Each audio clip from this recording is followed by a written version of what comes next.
ሰላም እንዴት ናችሁ?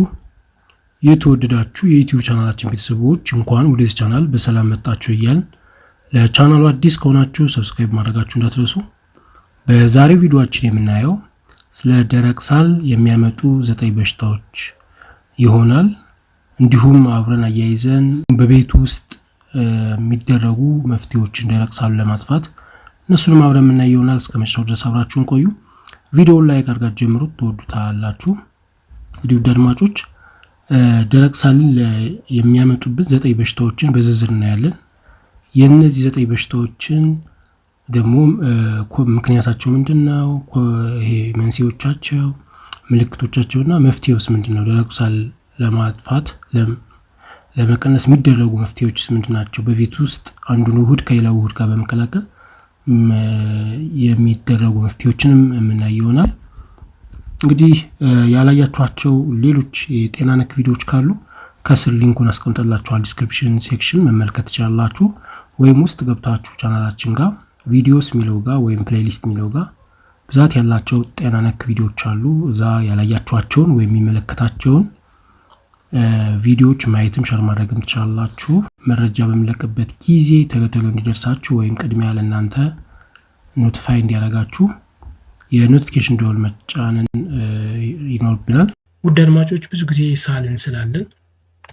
ሳል በምንስልበት ጊዜ ይህን ሳል ያመጣው በሽታ የትኛው በሽታ ነው የሚለው ነገር ስንቸገር እናያለን። ምናልባት የሳምባ ምች ነው፣ ቲቪ ነው፣ አስም ነው፣ ሳይነስ ነው ወይስ ምንድን ነው የሚለውን ነገር ብዙ ጊዜ ስንቸገር ይታያለን። እና በተለይ ደግሞ ደረቅ ሳል የሚያመጡ በሽታዎችን በደንብ እና የጤና እክሎችን እናያለን። እንዲሁም ደረቅ ሳሉን ለማጥፋት በቤት ውስጥ ምን መደረግ እንዳለባቸው የምናይ ይሆናል። እንግዲህ ደረቅ ሳል የምንለው ማሳለን በኋላ ማሳሉን ተከትሎ ምንም አይነት አክታ ማይኖር ከሆነ ደረቅ ሳል ይባላል ማለት ነው። አክታ ማይወጣን ከሆነ አስሎን ብቻ የሚቀር ከሆነ ያ ደረቅ ሳል ይባላል። እንግዲህ ይሄን ደረቅ ሳል ሊፈጥሩብን የሚችሉ በሽታዎች ምንድን ናቸው ስንል በመጀመሪያ ደረጃ ተጠቃሹ አስም ነው ማለት ነው። አስም የምንለው የመተንፈሻ ቱቦ በሽታ ነው፣ ወይም የብሮንካይ የሚባለው የመተንፈሻ ቱቦ በሽታ ነው። ይህ ቱቦ ሊያብጥና በማበጡም ሲጠብ የሚፈጠር ነው። የመተንፈሻ ቱቦ ወይም ደግሞ ብሮንካይተስ ብሮንኪውልስ ተብለው የሚጠሩት የመተንፈሻ ቱቦዎች ኢንፌክትድ ሲሆኑ ኢንፍላምድ ሲሆኑ ሲያብጡ ሲጠብ የሚፈጠር በሽታ ነው። ተያይዞም እነዚህ ምልክቶች ሊያስተውሉ ይችላሉ። ከዚህ ከአስም ጋር ተያይዞ ሲርታ ድምጽ መሰማት፣ ስንስል ሲር የሚል ድምጽ መሰማት፣ የትንፋሽ ማጠር፣ ቁርጥ ማለት፣ የደረት ውጋት፣ ደረታችን አካባቢ ውግት አድርጎ የማዝ ባህሪ ይኖራል። እንዲሁም ሳል ይኖራል ማለት ነው። ሳል እንቅልፍ ላይ የሚረብሽ ሳል ሁሉ ይኖራል። እኩለ ሌሊት አካባቢ በሳል መነሳት፣ በመታፈን እና ሳል በመታፈን ሌሊት አካባቢ እንድንነቃ ያደርጋሉ። እኩለ ሌሊት አካባቢ አንዱ ደረቅ ሳል ከሚያመጡ በሽታዎች ውስጥ አንዱ አስም ነው። ሁለተኛው የሚሆነው የቫይረስ ኢንፌክሽን ነው። የቫይረስ ኢንፌክሽን እንደ ጉንፋን፣ ኮሮና የመሳሰሉት ቫይረሶች ደረቅ ሳልን የማስከተል አቅም አላቸው። ያማለት ጉንፋን ሲይዘን ደረቅ ሳል ሊኖር ይችላል። ኮሮና በሽታ ሲኖርብን ደረቅ ሳል ሊኖር ይችላል። ስለዚህ አንዳንድ ቫይረሶች ደረቅ ሳል ሊያመጡብን ይችላሉ ማለት ነው። ሶስተኛ የሚሆነው የሳምባ ነቀርሳ ወይም ቲቪ ብለን የምንጠራው በሽታ ነው።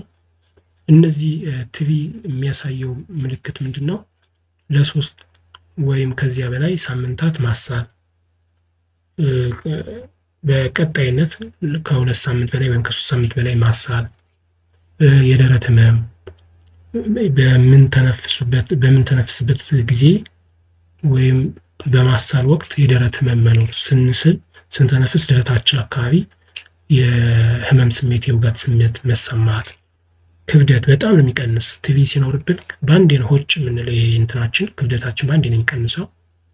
ክብደት መቀነስ ይኖራል። ድካም መሰማት ይኖራል። ትኩሳት ይኖራል።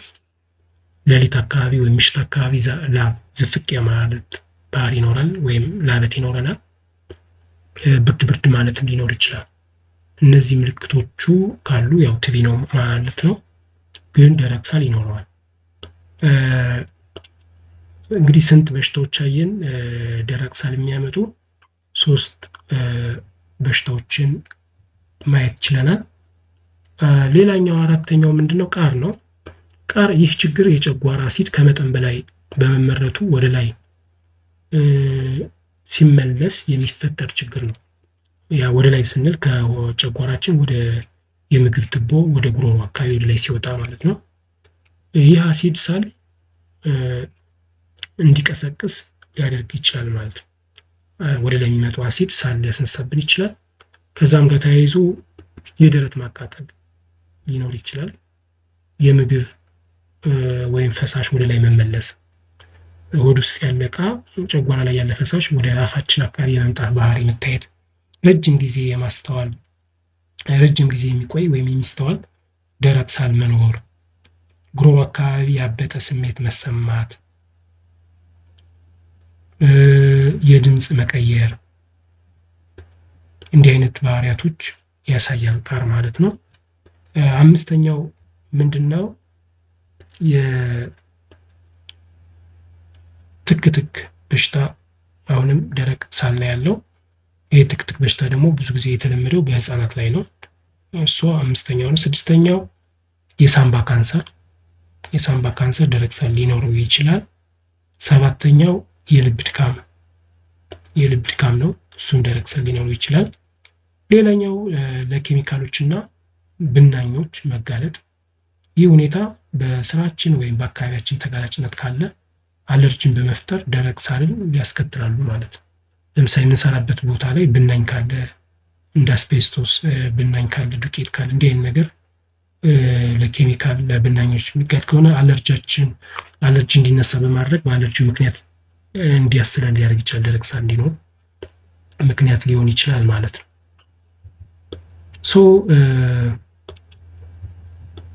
እንግዲህ እነዚህ ናቸው ወደ አሁን ያየናቸው 9 ነገሮች የደረቅ ሳልን ሊያመጡ ይችላሉ ማለት ነው። ስለዚህ ደረቅ ሳል ሲፈጠር ከነዚህ ውስጥ አንዳቸውን እንጠረጥራለን ማለት ነው፣ ጉንፋንን ጨምሮ። ሌላው ደረቅ ሳልን ለመከላከል ምን ማድረግ አለብን? ደረቅ ሳልን ለመከላከል 4 መፍትሄዎች አሉ። ቤት ውስጥ ልናደርጋቸው የምንችላቸው 4 መፍትሄዎች አሉ። እነዚህ 4 መፍትሄዎችን ማድረግ ያስፈልጋል። አንደኛ ምንድነው? አረንጓዴ ሻይ ነው።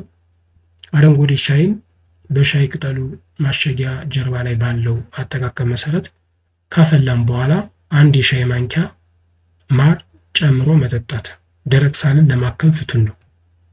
ያ ማለት እንግዲህ አረንጓዴ ሻይ ነው። አረንጓዴ ሻይንን ከማር ጋር ቀላቅሎ መጠቀም ደረቅ ሳልን ለማጥፋት ጥሩ ነው ማለት ነው።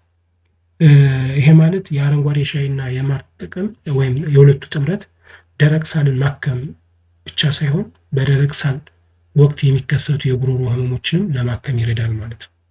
ስለዚህ ደረቅ ሳልን ማጥፋት ብቻ ሳይሆን ስንስል ጉሮሮአችን አካባቢ ደረታችን አካባቢ የሚኖረንን የመሰንጠቅ የማከርከር ስሜት ያንም አብሮ ያጠፋዋል ማለት ነው። አረንጓዴ ሻይ ዊዝ ሃኒ ወይም ማር አንዱ መፍትሄ ነው። ሁለተኛው የዝንጅብል ሻይ ነው። በፈላ ሻይ ከተገኘ ሻዩ የአረንጓዴ ሻይ ቢሆን ይመረጣል። በፈላ ሻይ ውስጥ 1 የሻይ ማንኪያ ዝንጅብል በመጨመር መጠቀም ለደረቅ ሳል መፍትሄ ነው። ስለዚህ 2 ነገር አየን። ሶስተኛው በጨው መጉመጥመጥ። በመጠኑ ለብ ባለ ውሃ ውስጥ 1 ማንኪያ ጨው በመጨመር ቀና ብለን ጉሮሮአችን እንዲያጸዳ በማድረግ መጉመጥመጥ ደረቅ ሳልን ለመከላከል ወይም በቀላሉ ለማስቆም ጥሩ መድኃኒት ነው ማለት ነው። ስለዚህ በጨው ሞቅ ያለ ውሃን እስከ ጉሮሮአችን ድረስ እንዲዳገም አኻኻ ብለን እንትን ማድረግ እዛው ወደ ኋለኛው የአፋችን ክፍል ላይ እንዲንከባለል ቀና ብለን ውስጥ አካባቢ ሁሉ እንዲያደርገው ማድረግ ነው። ስለዚህ ሶስተኛው መፍትሄ ነው። አራተኛው ፍራፍሬዎችን አዘውትሮ መመገብ።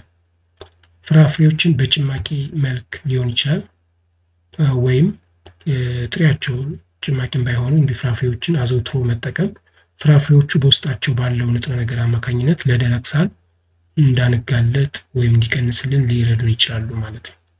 ስለዚህ ደረቅ ሳል ያለበት ሰው እንዲቀንስ እንዲጠፋ ምናልባት በቲቪ ምናምን ከመጣ ያው ቲቪውን ማከም ነው ዋናው ነገር። ግን ሳሉ ላይ እኛን ግን ተጽዕኖ እንዳይደርስ ሳሉ ለመቀነስ 4 ነገሮችን መጠቀም ያስፈልጋል። የዝንጅብል ሻይ፣ አረንጓዴ ሻይ፣ ፍራፍሬዎችን ማዘውተር እንዲሁም በጨው መጉመጥመጥ የመሳሰሉ ነገሮች ናቸው ማለት ነው።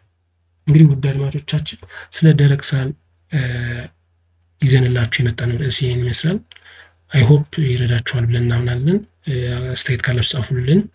ያላያችኋቸው ቪዲዮዎች ካሉ ከስር ሊንኩ አለላችሁ ተመልከቱት፣ ወይም ውስጥ ገብታችሁ ሁሉንም ቪዲዮስ የሚለው ማግኘት ትችላላችሁ፣ ወይም